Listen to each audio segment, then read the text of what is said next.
جا رہے ہو، تمہیں پتہ ہے وہ مقام کیا ہے؟ ادب براہیست زیر آسمان از عرش نازکتر، نفس گم کردہ میآیت جنید و بایزیدی جا۔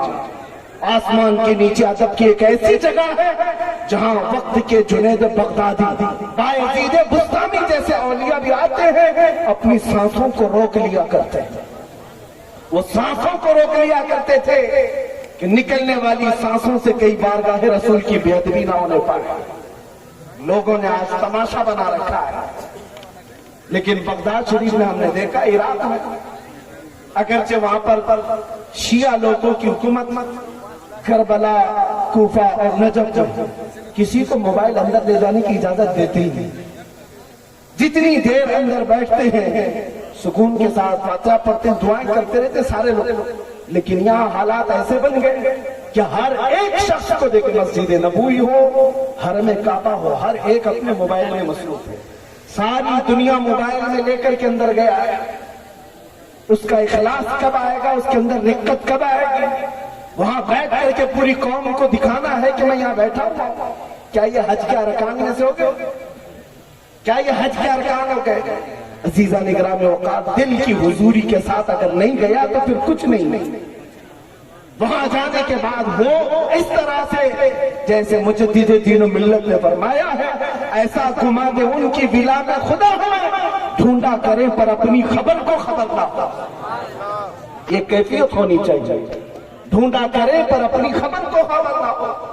اور پھر اعلیٰ حضرت کا معاملہ یہ تھا، یاد وطن ستم کی عادت سے حرم سے لائی کیوں؟ وہاں بیٹھ کر کے اپنے گھر کو یاد کرنا بھی اعلیٰ حضرت نے فرمایا یہ ستم ہے، ظلم ہے۔ مدینہ طیبہ میں بیٹھ کر کے اپنے وطن کی یاد کیوں آ گئی؟ اور پھر اسی پر اعلیٰ حضرت نے فرمایا تھا، پھر یہ گلی گلی تباہ ٹھوکریں سب کی کھائی کیوں؟ دل کو جو عقل دے خدا تیری گلی سے جائے کیوں؟ عزیزان گرامی وقار، حجاج کرام جو موجود ہوں گے یا جو مجمع میں بیٹھے ہوئے ہیں، یہ زیارت حرمین شریفین کی عظمت میں منعقد جلسہ میں دعا کرتا ہوں ہر حاضر کو مولا حج مقبول عطا کرے۔ زیارت حرمین مولا ہر ایک کو نصیب فرمائے، لیکن اسی ادب کے ساتھ جیسے ہمارے مشائخ نے ہمیں سکھایا ہے۔ آپ کو پتہ ہے پیر جماعت علی شاہ رحمۃ اللہ تعالیٰ پاکستان کے ایک بڑے بزرگ ہیں، غیر منقسم ہندوستان میں تھے۔ مدینہ طیبہ میں ان کے شاگرد علماء آج بھی موجود ہیں۔ فرماتے ہیں کہ جب بھی ان کے پاس کوئی ملاقات کے لیے جاتا، ایک بڑے مفتی صاحب ہیں، انہوں نے کہا حضرت جماعت علی شاہ رحمۃ اللہ علیہ کے پاس گیا تو انہوں نے کہا کب آیا؟ کہا کل آیا۔ مدینہ طیبہ میں حاضری ہو گئی؟ کہا ہاں۔ کہا کیا مدینہ کے درویشوں کو کھلا پلا دیا؟ کہا کہ حضور نہیں کھلا۔ کون ہے درویش؟ اندر گئے، ایک کھٹوری میں کچھ گوشت کے ٹکڑے تھے اور ایک بریڈ تھا، دودھ تھا، لا کر کے دیا اور کہا جاؤ مدینے کے درویشوں کو کھلاؤ۔ یہ مفتی صاحب کہتے ہیں میں کھٹوری ہاتھ میں لیا اور وہ کھانے کی چیزیں پوچھنے لگا حضور یہ درویش ملیں گے کہاں؟ توجہ، بزرگان دین کا معمول دیکھیں۔ محفل میں بیٹھے پہ ایک بزرگ تھے، انہوں نے ہاتھ پکڑ لیا مفتی صاحب، کہا آپ کو پتہ نہیں یہ اصطلاح اہل محبت کی ہے جو حضرت فرما رہے ہیں مدینے کے درویش داڑھی ٹوپی والے نہیں، مدینے کی گلیوں میں گھومنے پھرنے والے کتے بلیوں کو کھلاؤ۔ پیر جماعت علی شاہ رحمۃ اللہ علیہ فرماتے کہ کتے اور بلیوں کو مدینے کے درویش کہا کرتے تھے، اور یہ کہتے جاؤ کھلاؤ، تمہارے ہاتھوں سے اگر انہوں نے کھا لیا ہے تمہاری حاضری قبول ہو جائے گی۔ یہ ہمارے بزرگوں کا ادب تھا مدینہ طیبہ کی گلیوں کا، وہاں سے نسبت رکھنے والے ہر جانور کا۔ عزیزان گرامی وقار، امام اعظم ابو حنیفہ رحمۃ اللہ تعالیٰ علیہ وہ عاشق رسول ہیں کہ آپ کا عشق بھی مشہور تھا، لیکن مدینہ طیبہ حاضر ہوتے تو 3 دن سے زیادہ رکتے نہیں تھے۔ کسی نے پوچھا آپ سے آپ کو اتنا عشق ہے بارگاہ مصطفیٰ سے، آپ 3 دن سے زیادہ رکتے کیوں نہیں ہیں؟ امام اعظم ابو حنیفہ فرماتے ہیں تقاضۂ بشریت کا یہ ہے کہ میں 3 دن سے زیادہ اپنا وضو روک نہیں پاتا، اس لیے مدینے سے باہر نکل جاتا۔ 3 دن تک میں اپنا وضو روک لیتا ہوں۔ عزیزان گرامی وقار نفس گم کردہ می آیت جنید و بایزیدی جا جس دربار میں جا رہا ہے آدمی اچھے اچھوں کے تاج گر گئے وہاں پر اس گلی کا گدھا ہوں میں جس میں مانگتے تاجدار پھرتے ہیں اعلیٰ حضرت جیسا عظیم عبقری عالم یہ کہتا ہو کوئی کیوں پوچھے تیری بات رضا تجھ سے کتے ہزار پھرتے ہیں اس گلی کے متعلق وقت کا مجدد یہ کہتا ہو تو ہماری حیثیت کیا ہے میاں جانے والوں کی اوقات کیا ہے آج لیکن وہاں جانے کے بعد ایک واقعہ اور بھی میں نے پڑھا تھا ایک بزرگ گئے مدینہ طیبہ میں دوپہر کا وقت کھانا کھایا دہی ان کے اندر کھانے میں لایا گیا انہوں نے کہا کہ دہی بڑا کھٹا ہے سو گئے شام کے وقت خواب میں رسول پاک صلی اللہ علیہ وسلم کا دیدار کیا لیکن حضور پاک سرخ چہرے کے ساتھ غضبناک انداز میں تشریف لائے اور اس بزرگ سے فرمایا تو جلد سے جلد میرے مدینے سے نکل جا جہاں تجھے میٹھا دہی ملتا ہے وہاں چلا جا مدینے کے دہی کو کھٹا کہنا بھی میرے آقا کو یہ پسند نہیں عزیزان گرامی وقار ماں عائشہ صدیقہ رضی اللہ تعالیٰ عنہ جب تک حیات تھی حضور کے روضے کے آس پاس بازار میں کوئی دکان بھی کیوں نہ ہو کسی کو دیوار میں میک ٹھوکنے بھی نہیں دیتی کیل ٹھوکنے بھی نہیں دیتی کہ کہا اس کی ٹھوک کی آواز سے میرے مصطفیٰ کی بے ادبی نہ ہونے پائے کیونکہ قرآن نے فرمایا ہے لا ترفعوا اصواتکم فوق صوت النبی اپنی آوازوں کو بلند مت کرو نبی کی آواز وہاں صرف اور صرف تمہارا ادب دیکھا جائے گا مدینہ طیبہ جانا میرے عزیزو یقیناً سعادت کی بات ہے لیکن ایمان بچا کر کے وہاں سے آ جانا یہ اور بڑے کمال کی بات ہے بڑے کمال کی بات ہے اپنے اعمال اور اپنے عقیدے کو بچا کر وہاں سے چلا اللہ اگر توفیق دے تو مدینہ طیبہ کا اتنا ادب کرو اتنا ادب کرو میرے عزیزوں کہ آپ کا ایمان بلند ہو جائے اور بشاشت آپ کو محسوس ہونے لگ جائے ایک اور بات بارگاہ مصطفیٰ صلی اللہ تعالیٰ علیہ وسلم میں اللہ کرے ہم سب کی حاضری بار بار نصیب وہاں کے حالات ایسے ہیں حاجی جاتے ہیں ہم نصیحت کرتے ہیں تو کہتے ہیں دل کی حضوری کیسے ہو ہم کیا پڑھیں ہم تو پڑھے لکھے ہوئے نہیں ہیں لوگ الگ الگ انداز میں سلام پیش کرتے ہیں ہم کیا کریں ایک بات سنیے اس دربار میں آپ جا رہے ہیں جہاں لکڑی کا رونا بھی سنا جاتا جہاں ہرن کا رونا بھی سنا جاتا جہاں جانوروں کی بولیاں بھی سنی جاتی ہیں تو تم تو امت میں ہو آقا اپنی امت کی نہیں سنیں گے تمہاری زبان اور تمہارے لہجے نہیں دیکھے جاتے تمہارے دل کی حضوری دیکھی جاتی خواتین میں ہمیں سنا تھا جب حاضری کا وقت ہوتا ہے بہت ساری خواتین آئی سلام پیش کر رہی تھی بارگاہ مصطفیٰ اس میں کچھ عالمائیں تھی اچھے اچھے انداز میں سلام پیش کر رہی تھی الصلاۃ والسلام علیک یا شفیع المذنبین یا رحمت للعالمین یا انیس الغریبین حضور کے جتنے القاب تھے وہ سلام پیش کر رہی تھی ایک گاؤں کی رہنے والی دیہاتی بڑھیا کھڑی تھی قریب اس نے جب یہ بڑی بڑی پڑھی لکھی عالمہ عورتوں سے سلام سنا اس کو دکھ ہوا کہ میں تو پڑھی لکھی نہیں ہوں جاہل ہوں کاش میں بھی پڑھی لکھی ہوتی تو حضور کو ایک اچھا سلام کرتا اور اس کو دکھ بھرا رونا آ گیا کاش میں پڑھی لکھی ہوتی تو آج حضور کو اچھا سلام کر سکتی اور اس دکھ کی وجہ سے اس غم کی وجہ سے وہ زیادہ دیر تک حضور کے دربار میں کھڑی نہ ہو سکی روتے روتے اپنے آنچل سے آنسو پوچھتے ہوئے صرف یوں کہا السلام علیکم یا رسول اللہ اے اللہ کے رسول آپ کا سلامتی ہو بس مجھے اتنا ہی آتا ہے اس کے علاوہ کچھ نہیں آتا وہ بھاگ کر اپنے گھر آئی اپنی قیام گاہ میں آ کر سو گئی فرمایا رات کے وقت خواب میں میرے آقا صلی اللہ علیہ وسلم تشریف لاتے قسمت میں دار ہوئی اس خاتون سے میرے آقا نے فرمایا آج لاکھوں لوگوں نے مجھے سلام کیا لیکن ان میں سے سب سے اچھا مجھے تیرا سلام لگا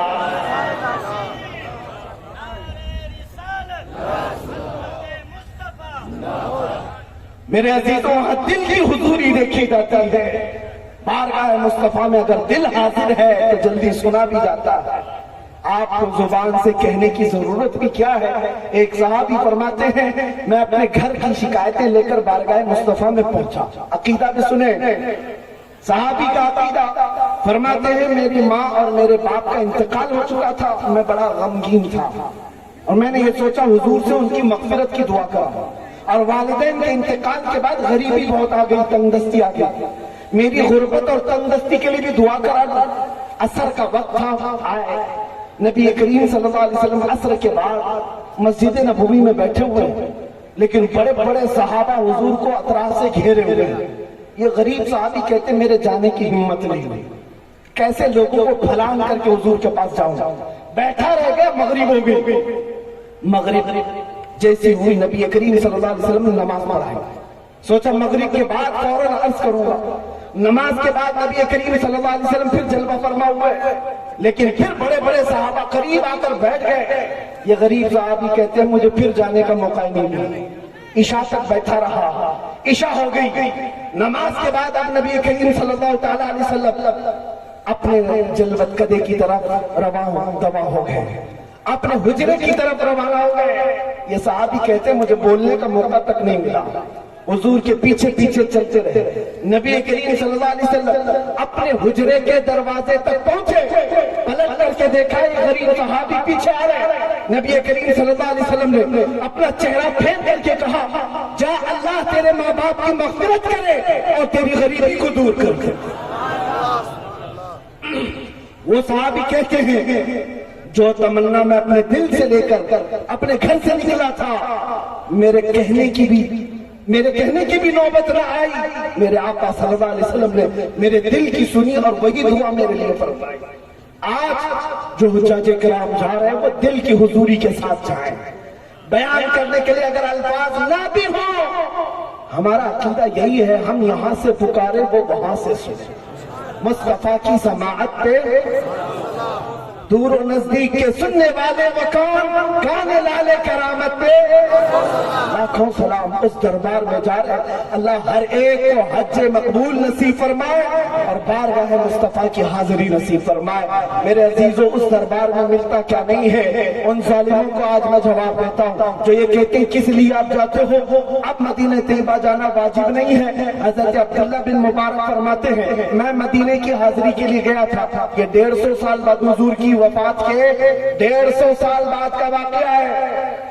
حضور اکرم صلی اللہ تعالی علیہ وسلم کے قبر انور میں جانے کے 150 سال بعد عبداللہ بن مبارک فرماتے ہیں میں مدینے میں حاضر ہوا اور پھر ایسی کیفیت میں حاضر ہوا کہ میرا زیادہ سفر ختم ہو چکا تھا، مال سب کچھ ختم ہو چکا تھا، مجھے ایک وقت کی روٹی کھانے کے بھی پیسے نہیں تھے۔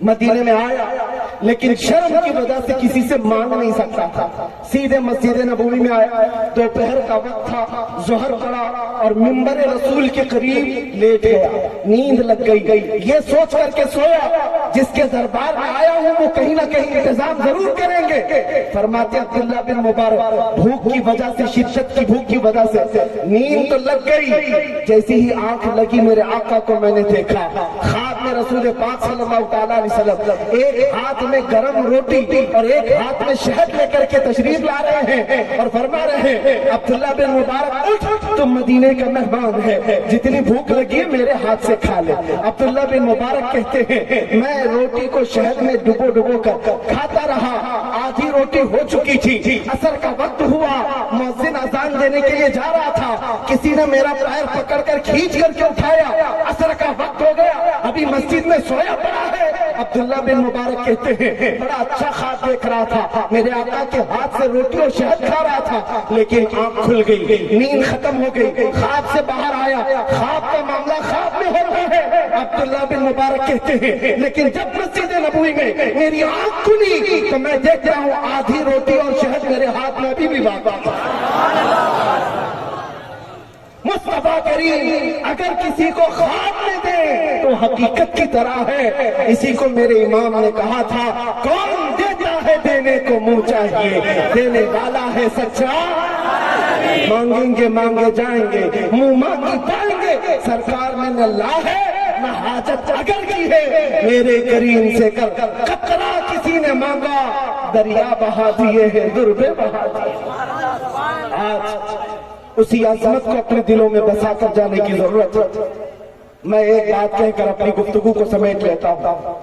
حضرت ابو حفص سمرقندی رحمۃ اللہ تعالی بڑے بزرگ ہیں، اپنی کتاب میں فرماتے ہیں کہ ہم نے مکہ مکرمہ میں ایک شخص کے متعلق یہ سنا کہ اچانک ایک شخص کا انتقال ہوا، اس کا ایک اکلوتا بیٹا تھا گھر میں، جیسے ہی اس کا انتقال ہوا اس شخص کا چہرہ گدھے کی طرح بن گیا، چہرہ بگڑ گیا، اکلوتا بیٹا اس کا ہے، بیٹے نے دیکھا باپ کی شکل بگڑ گئی، جلدی سے گھر کا دروازہ بند کر دیا، کواڑ لگا دیا، گھر کی عورتوں کو سمجھایا، کسی کو باہر کہنے کی ضرورت نہیں، باپ کا چہرہ جب بدل گیا ہے، ہم لوگ کس کیفیت سے لوگوں کو بلائیں گے آخری دیدار کرنے کے لیے؟ ایک کام کرتے ہیں، گھر میں گڑھا کھودیں گے، یہیں دفن کر دیں گے، اور اس کے علاوہ چارہ کیا ہے؟ دکھانا بھی تو بڑی ذلت کی بات ہے کہ چہرہ جانور کی طرح نظر آ رہا ہے۔ وہ روتا ہوا غمگین بیٹھا ہوا تھا، بیٹا اپنے باپ کی موت کی غم اور چہرہ بدلنے کا دکھ اور زیادہ تھا۔ اچانک اس کے گھر کا دروازہ کھلتا ہے، ایک بزرگ گھر کے اندر آتے ہیں، چہرے پر چادر پڑی ہوئی، سیدھے وہ بزرگ اس میت کی طرف گئے اور اس میت کے چہرے سے چادر ہٹائی اور اپنا ہاتھ اس پر پھیرا، دعا کی، واپس پلٹ آئے اور اس نوجوان سے پوچھا کیا بات ہے، کیوں رو رہا؟ وہ نوجوان کہتا آپ کہاں سے آ گئے میرے گھر میں؟ تو سارے دروازے بند کیا اور آپ نہیں دیکھتے، یہ چہرہ اٹھا نہیں رہا ہے، نوجوان غم کے مارے روتا ہوا کہہ رہا ہے آپ نے تو دیکھ لیا میرے باپ کا چہرہ کس طرح ہو گیا، میں دنیا کو کیا بتاؤں آج؟ اس بزرگ نے کہا تیرے باپ کا چہرہ کچھ تو نہیں ہوا، جا اٹھ کر دیکھ تو صحیح۔ یہ نوجوان کہتا ہے میں اٹھ کر کے گیا، جا کر دیکھا تو میرے باپ کا چہرہ چاند کی طرح چمک رہا ہے، کوئی بگڑا ہوا نہیں، کوئی جانور کی صورت نہیں۔ دیکھ کر کے خوشی کے مارے رونے لگ گیا۔ اب یہ نوجوان اس بزرگ کو پکڑنے کے لیے آیا، وہ دروازے تک جا چکے تھے، دوڑتا ہوا آیا، دامن پکڑ لیا، کہا آپ کون ہیں؟ اللہ کے فرشتے ہو اور آپ نے میرے گھر میں ہونے والے اس حادثے کو کیسے ٹال دیا؟ آئے ہوئے بزرگ نے پلٹ کر کے کہا انا محمد رسول اللہ، میں محمد اللہ کا رسول ہوں۔ بات یہ ہے کہ تیرا باپ کچھ گناہ ایسے کرتا تھا جس کی وجہ سے اللہ غضبناک تھا، اللہ ناراض تھا، لیکن تیرے باپ کی ایک ادا ایسی تھی کہ تیرا باپ روزانہ بستر پر اس وقت تک نہیں لیٹتا تھا جب تک 100 بار مجھ پہ درود نہیں بھیجتا۔ آج جب اس کی موت ہو گئی، جو فرشتہ اس کا پڑھا ہوا درود مجھ تک لاتا، اس فرشتے نے کہا یا رسول اللہ، جو روزانہ آپ کے دربار میں درود بھیجتا، اس کے کسی گناہ کی وجہ سے اللہ نے اس پر عذاب کی شکل پیش کی ہے، آپ کرم فرما دیں۔ حضور فرماتے ہیں میں تیرے گھر آیا، اس کا چہرہ بدلا ہوا تھا، میں نے تیرے باپ کے چہرے پر ہاتھ رکھ کر اللہ سے عرض کی کہ مولا جو چہرہ مجھ پر درود پڑتا ہے اس چہرے کو تو اچھی شکل دے دے۔ مولا نے میری سفارش پر تیرے باپ کے چہرے کو چاند کی طرح بنا دیا۔ علامہ ابو حفص سمرقندی رحمۃ اللہ علیہ فرماتے ہیں اس مصطفیٰ کو جس نے دنیا میں دل سے یاد کیا، اس رسول نے اپنے غلام کو کبھی تنہا ہونے نہیں دیا۔ اسی لیے میرے امام کہتے ہیں ہم غریبوں کے آقا پہ بے حد درود، ہم فقیروں کی ثروت پہ لاکھوں سلام، جو نہ بھولا ہم غریبوں کو رضا، یاد اس کی اپنی عادت کی تھی۔ عزیزان گرامی اوقات، میں نے شروع میں ہی کہا تھا میری تقریر کا خلاصہ صرف یہ ہے کہ میں تمہیں اس ڈور پر جوڑنا چاہتا ہوں، اس رسی سے جوڑنا چاہتا ہوں جس رسی سے میرے آقا کے صحابہ جڑے ہوئے تھے، تابعین جڑے ہوئے تھے، اولیاء کاملین جڑے ہوئے تھے۔ آج بھی تمہارے پاس وہ نسبت باقی ہے، بس اس شمع کو، اس کی لو کو تھوڑی تیز کرنے کی ضرورت ہے، تیز کرنے۔ آپ کو کیا لگتا ہے آپ کے پاس کچھ نہیں ہے؟ کچھ نہیں ہے، بہت کچھ ہے۔ آپ جیسے مجھے کہا گیا گبر صاحب الیکشن میں نہیں آئے، ایسے کتنے نہیں آئے، ہار گئے، جیتے نہیں، ٹھیک ہے، اس کے باوجود بھی میں آپ کو ایک بات بتا دوں، اللہ کی طرف سے تمہاری تعداد کم ہونے کے باوجود ظالم دشمنوں کے دلوں پر ایسا خوف اللہ نے تمہارا رکھا ہے جو تم محسوس نہیں کر سکتے، تمہیں محسوس نہیں ہوتا۔ اللہ نے یہ رعب رکھا ہے میرے مصطفیٰ کی برکت سے۔ عشق مصطفیٰ جب تک ہوگا تمہارا رعب قائم ہوگا۔ قائم ہوگا. اور آج وہ نسبت تمہارے پاس باقی. یوں ہی یہ میڈیا 24 گھنٹے تمہارے لیے نہیں بھوکتی. یہ دجالی میڈیا 24 گھنٹے تمہارے اوپر ڈسکس کیوں کرتی ہے؟ آپ کو پتا ہے ایک طرف تو یہ کہتے ہیں یہ اقلیت میں ہے, کم تعداد میں, پڑھے لکھے نہیں ہیں, مال میں نہیں ہے, ڈپارٹمنٹ میں نہیں ہے, عہدوں میں نہیں ہے. پھر میں کہتا ہوں پھر ہم ہی کو سارا مدعا بناتے کیوں؟ ہمارے پاس جب کچھ ہے ہی نہیں تو سارے الیکشن کا مدعا بھی ہم ہی ہوتے ہیں.